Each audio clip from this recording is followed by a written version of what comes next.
Alright, so I woke up today to a new trailer for the Guild Wars 2 expansion, End of Dragons. This video is going to be a breakdown of this trailer.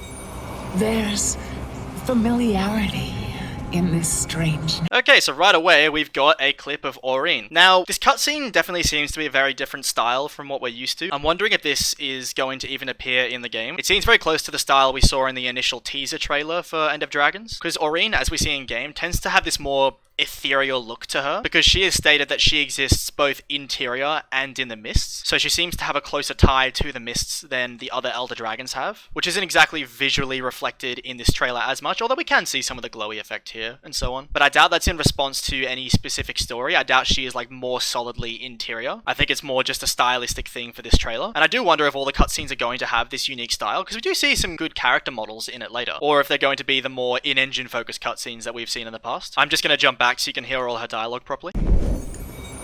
There's familiarity in this strangeness.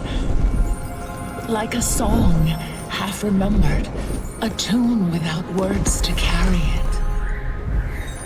I know you, and yet I don't. So that is very interesting. It seems Aurene, to some extent, is detecting Bubbles, the deep sea dragon. And it seems that as another Elder Dragon, Bubbles feels inherently familiar. Aurene has never actually interacted with Bubbles, but in terms of their magical presence, they are so similar that Bubbles almost seems like a long-lost relative or friend that she kind of knows. And you can see visually in this shot here, it's like Aurene is sending out almost like a probe or a scan of the mists to detect something. Could that suggest that Bubbles also has a significant tie to the mists themselves? Because the implication that we have is that before Balthazar died and Krakatorrik and Aurene took some of his power, the Elder Dragons didn't have the ability to jump to and from the mists. Later on, Jormag demonstrated the same ability, so perhaps the implication is Jormag always had it, or like Aurene and Krakatorrik, she absorbed that ability to some extent from this mist-walking magic that got loose when Balthazar died. Because the implication with Krakatorrik is that they definitely could not do this before, because otherwise they would have just jumped into the mist ages ago. Because Krakatorrik's whole thing was he was devouring magic directly from the mists, and that was threatening to just rip apart reality itself. So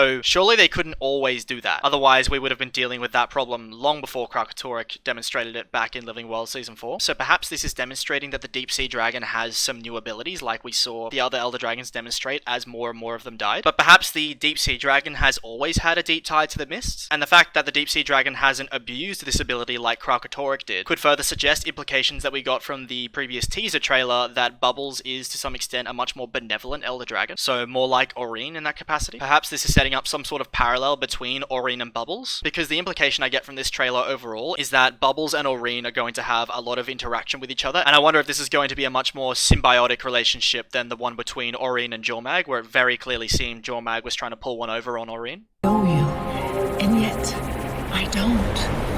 You will soon, little one. This is the implication that Aurene is going to Cantha not necessarily to fight, but to communicate with Bubbles, and perhaps come to some sort of mutual agreement and understanding. And we've got some beautiful artwork of what is probably a bit of Xingji Island here. Who are you talking to? Just an echo in the mists. A possibility. We know time doesn't work linearly in the mists, at least not in the same way that it works on Tyria in the physical world. With Bubbles referring to Aurene in this instance as a possibility, could Bubbles be talking to Aurene through the mists as a future version of Aurene? Perhaps from our standpoint, this conversation took place before Aurene even hatched, or when she was a baby dragon and couldn't communicate in this manner. So perhaps through their connection to the mists, they were able to talk in this manner across time, and this was a time in which Aurene's future, her destiny, was not set in stone, which plays with the whole idea of the mists, that it's kind of like this crazy dimension where time doesn't work the same way. There's like alternate versions of our reality that are just echoed all across it. It's almost semi-multiverse, semi-not. We've even had instances of characters we know reaching out and finding alternate versions of other characters we know in the mists. Look around us. Your children would be trapped in the past, if not for me. Now, this looks like some sort of engine. It looks like Lego. I'm sorry, it does. It's just... We have magic Lego interior now. These seem to be power cores, or battery-looking things that are made from mined fragments of the Jade Sea. Because if you think about it, that water was magically turned into jade, so there is magic inside that jade, perhaps in a similar way to a bloodstone, so you can draw energy back out of it if you have the right tools or powers, which means it could power Magitech. And we know that the Aether Blades, who we're going to see in a moment, use Magitech to power and control their ships. So perhaps through their journeys through Cantha, they discovered they could use this as a powerful fuel source. Your children would be trapped in the past, if not for me. Their worlds are carved from the jade that I gave purpose. So it seems this character here has triggered some sort of magitech revolution in Cantha, because she says they would be trapped in the past. So perhaps Canthans now have a much more technologically high focus that is drawn directly from the power of the jade. So perhaps in the same sense that the Char are going through their industrial revolution at the moment, and the Asura long ago had their magitech revolution, the humans in Cantha are in their own jade magitech revolution, or past it. And she refers to the people of Cantha as your children, to this Elder Dragon. This is the same Elder Dragon voice that was in the previous trailer. So this is the implication that she has a much more benevolent relationship over the Canthans, and they view her as more of a god-like figure. And this could tie back thousands of years to perhaps the very source of Cantha being the Empire of the Dragon. And as for this character herself, I think this is meant to be Mai Trin, because this trailer has a very heavy Aetherblade focus. And for those who don't know, Mai Trin was a character from Living World Season 1. She was a captain in the Aetherblades organization, and I think she was their leader by the end of it. I didn't play Living World Season 1 because that content isn't fully playable today, but essentially the idea of the Aetherblades is they are pirates who travel through the mists using magitech to power their ships. And at the end of the expansion, Mai Trin was on a secret mission for Scarlet off somewhere in the mists. And if she was on a secret mission for Scarlet, then this mission could tie very closely with the Elder Dragons themselves, because the general idea with Scarlet is that she saw the eternal alchemy and her true purpose in the world and decided, I'm going to wake up Mordremoth because I am a Mordrem. The Sylvari are minions of the Jungle Dragon. But it's also possible she may have had greater aims than even that, perhaps to do with the entire Elder Dragon cycle itself. Who knows, maybe her ultimate mission was actually something much more morally good and we don't know all the details because she had a very ends justify the means approach which caused us to fight her. It's also possible that partway through Mai Trin is pissed off and she's doing her own thing now. And given that the mists have this very intricate and very different relation to time, perhaps Mai Trin has time traveled, because she talks about this century of progress, and she was an ordinary human. She can't live that long. So perhaps Mai Trin ended up in Cantha from our standpoint 100 years ago and has been hopping slowly forward in time, making these great alterations to Cantha and giving it this jade magitech, and now she's this major figure in Cantha. I promised them a future. A century of progress cannot end this way. I'm not... Cantha's not... Alright, and here we have what looks to be the Echovald Forest. This seems to be some jewelry related thing. This doesn't seem to be part of the natural forest design, but the rest of it looks like a building carved from the wooden stone, which doesn't make much sense when I say it out loud. So the Jade Wind turned the sea to jade and it changed the Echovald Forest to stone. But like the jade, the effects of that are wearing off. So in a similar sense to how the Jade Sea is now part water, part jade, supposedly, the Echovald Forest is part wood, part stone. That seems very visible here in the aesthetic. We have plants growing all over it, which are very green, and also the wood itself, you can see in some areas it looks a bit more brown, and then in some other areas it seems very clearly stone. So it seems the Echovald Forest we're going to see in Guild Wars 2 will be partially reverted back to what it once was, but still retaining so much of this architecture that was made when it was fully stone, and you could just carve it out like that. This could also mean that perhaps some parts of the Echovald Forest are unstable. I don't know how the architecture exactly would work. With them building initially from a different material, I mean, could these structures even support themselves now? Would they erode faster? So that's an interesting thing to go into, which we may see on the maps. At the very least, I think we can be expecting a very vibrant environment in comparison to what we saw in Guild Wars 1, because now these buildings essentially can grow leaves and branches and more trees. So I'm very much looking forward to seeing what they can do in that environment. We've also got these magic bubbles appearing all over the place. So that seems to be some power from Bubbles herself. And interestingly, the color scheme, at least to some extent, seems reflected in this window here. It almost looks church-like, so perhaps there's this idea of worship towards Bubbles herself. And I'll just jump back a bit so you can hear the full dialogue from Mai Trin, if that's actually her. I promised them a future. A century of progress cannot end this way. I'm not... Cantha's not just a spoke in some grand cosmic wheel. This is interesting. Perhaps they're mixing the approach of what Bubbles is like. In the other trailer, it seemed, hang on, Bubbles has this great respect for mortals, but also this great respect for the Elder Dragon cycle. How is that going to work? They seem very juxtaposed to each other. Perhaps Bubbles is just gonna go, I'll do both. So I've been benevolent, I've been very kindly ruling over you, yet yeah, I believe in the Elder Dragon cycle, which means I've got to lay waste to everything and absorb all the magic, so sorry, I'm turning on you now. And everyone's going, hang on, Bubbles, what are you doing? You're our god, why are you turning on us? Why are you gonna lay waste to all of Cantha? And Bubbles' answer to that is, Cantha is this spoke in a greater wheel. It is this tiny piece of the ultimate cog of the machine that is the universe, or Tyria. And ultimately, it doesn't matter that I'm about to lay waste waste to it, or something is about to lay waste to it. And maybe Bubbles is stepping back or committing the act herself, and my Trin, or whoever this person is, has spent a century building up Cantha through all of this Magitech, achieving so much progress until they have built this incredibly powerful nation that she and the people of Cantha are very proud of and they want to persevere. So Bubbles, their god, their Elder Dragon possibly, is telling them you need to stand down and let this happen, and she and whoever is with her is saying no.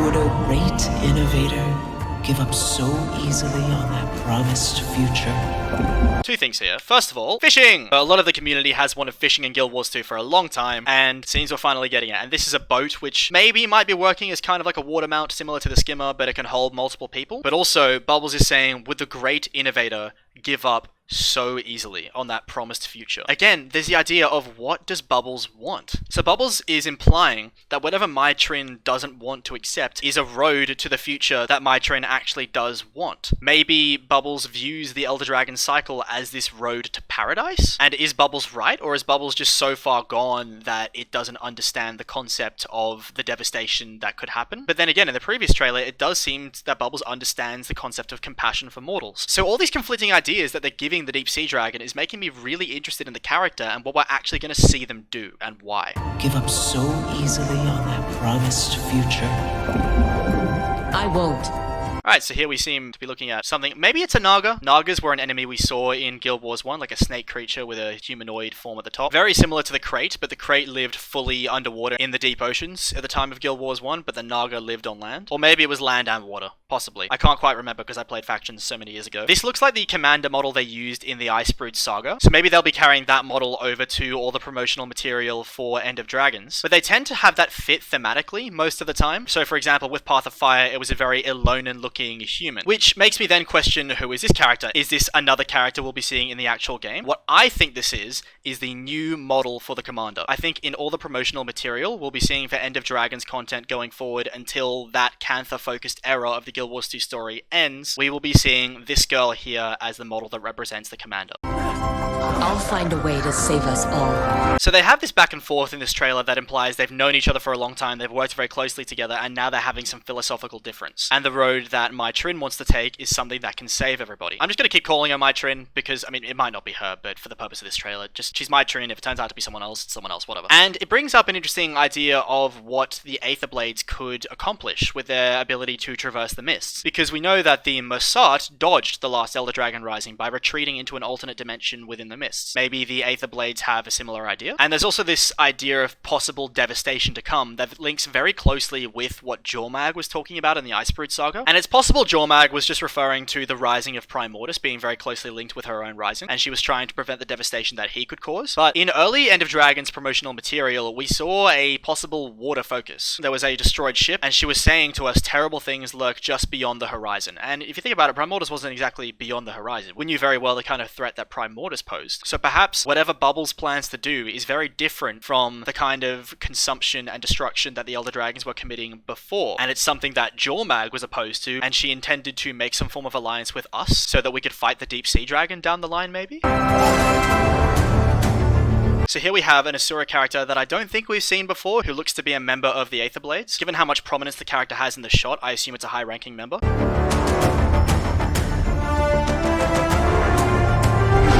And now, something interesting. That definitely is my Trin. That is the outfit we saw my Trin wearing in Living World Season 1. So maybe I am completely wrong. Maybe the character who we saw even earlier than that is not my Trin at all. I mean, it probably isn't if we're seeing the actual my Trin here. But again, perhaps we could be dealing with a non-linear timeline because of the mists. I mean, maybe this is the my Trin that we know on her secret mission for Scarlet. And who knows, maybe we're dealing with a future version of my Trin, and the two of them are existing at the same time. And they're not showing her face here because we'd connect the dots too easily to this great innovator who we got a good look at. So you may be wondering, why am I talking so much about time travel? Well, last year, ArenaNet added a great deal of potentially canon lore, although not confirmed, which was based on an expansion for Guild Wars 1 that got scrapped, called Utopia. It was set in the mists and would heavily feature time travel. Now, if this story really causes the end of dragons, the gods may return to the planet, since the Elder Dragons are what kept them away. Some reports say that humans first arrived on the planet in Cantha, and Utopia was supposed to feature the home of the gods, an island called Zotecha. So if they went from Zotecha to Cantha whether this expansion's location could connect to Utopia's story. Guild Wars 2 has quite closely followed Guild Wars 1 ideas, visiting areas from all 4 of the main campaigns, with Cantha being the most recent example. It stands to reason that after End of Dragons, ArenaNet will continue reusing Guild Wars 1 ideas. And Utopia had lore added so recently, we know it's on their minds, and if that's where they intend to take the franchise later, having a little bit of time travel in End of Dragons to introduce us to the concept makes sense. Despite how it may seem in this video, I am actually very skeptical of Guild Wars 2 dealing with time travel material, but the Mists have always been separate enough, vague enough in a sense, that if they don't introduce much time travel in the sense that it's something we can actually readily access and change the past or whatever, then it could very much work. The idea of perhaps this being the Mytrin we know, and another one has like formed inside the Mists from echoes of what the future could have been and so on, and that's the one we're dealing with. So she's more a creation of the Mists and technically her own person. And then here we have Aurene at the head of an Aetherblade fleet. That's odd, because the Aetherblades were working with Scarlet, who intended to wake up an Elder Dragon, which was very opposed to the ideas that Aurene got later, because she wasn't born at the time, but she ended up opposed to the idea of Elder Dragon destruction. And obviously the Aetherblades were just in it for profit. I think if they knew that Scarlet wanted to wake up an Elder Dragon, they would have turned tail and run immediately. But it seems since then, Aurene has maybe found the Aetherblades in the Mists and formed some sort of alliance with them.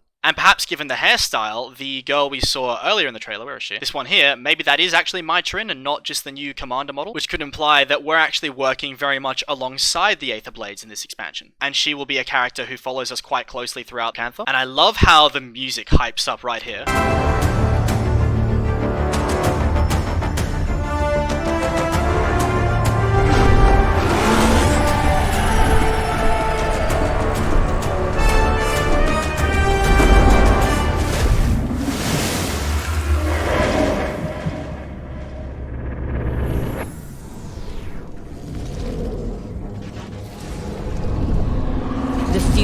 Is out there.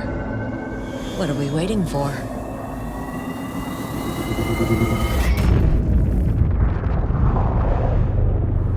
Alright, I'll just jump back there for a second so we can see these jade batteries or whatever they are powering up. She says the future is out there, what are we waiting for? I wonder if this line could be a little more literal than it first appears, because maybe she's saying the future is out there, the promised future, the future I'm going to build. There's that aspect to it. What if she means literally the future? I mean, what if this is a time machine? What if she's jumping into the Mists, fast forwarding time in there, and then jumping back out? Maybe that's the way to dodge the Elder Dragon Rising. There's going to an alternate dimension like the Massart did, something which no longer works since Elder Dragons can jump into the Mists. And maybe there's this. How do we dodge the Elder Dragon Rising? Time travel forward, so we're not even here when they annihilate everything, and then we'll just pop back up. Perhaps that could be what this is. And then here we again have the idea of the cycle being reborn. So the Elder Dragon cycle, what it once was, these ancient beings waking up, going on this rampage to consume as much magic as they can, and once they have, they go back to sleep, the magic seeps out of them, and then roughly 10,000 years later, they wake up and do it all again. Over and over and over, to prevent Tyria from having this magical overload which could rip apart the planet. The problem is they were so corrupted by this magic that they just committed genocide after genocide. And the apparent solution seems to be beings like Aurene, which was a big part of Glint's legacy. She wanted to essentially have a new generation of dragons that she gave birth to, and then she, along with them, would become the new Elder Dragons who are not corrupted and have this focus on looking after mortals, while still carrying out the work of the Elder Dragon cycle. And Aurene is the pure manifestation of that. She has become an Elder Dragon. But as far as we know, Aurene doesn't seem to be reproducing and creating new dragons, so maybe we find other beings capable of holding this magic. And that's been the idea of the story for a long time, but not one we've actively pursued. So maybe this Mytrin, whoever character, is trying to find beings like that. Perhaps that could be the ultimate aim. But given how little focus there's been in the story that we've seen so far of finding beings other than Aurene who can just hold all this magic, I think the story now is going for something a bit different, a new way of recreating the Elder Dragon cycle in a better form. Because the implication that we've been getting is Aurene can hold the power of all 6 Elder Dragons, and she's fine. Whereas Kralkatorrik took too many different kinds of magic and it really messed him up. Aurene can hold the power of all 6 without flinching, but we may have run into a limitation of that power at the end of the Icebrood saga, because Aurene tried to absorb all the power from Jormag and Primordus when they killed each other, and she couldn't. She hit a limit of how much she could absorb, and the rest passed through her and went somewhere else. So it's possible that Aurene can't do this job herself. And again, there's the question of where did this magic go? Could it have gone to Bubbles? Could the deaths of Jormag and Primordus be what instigates whatever Bubbles is doing now?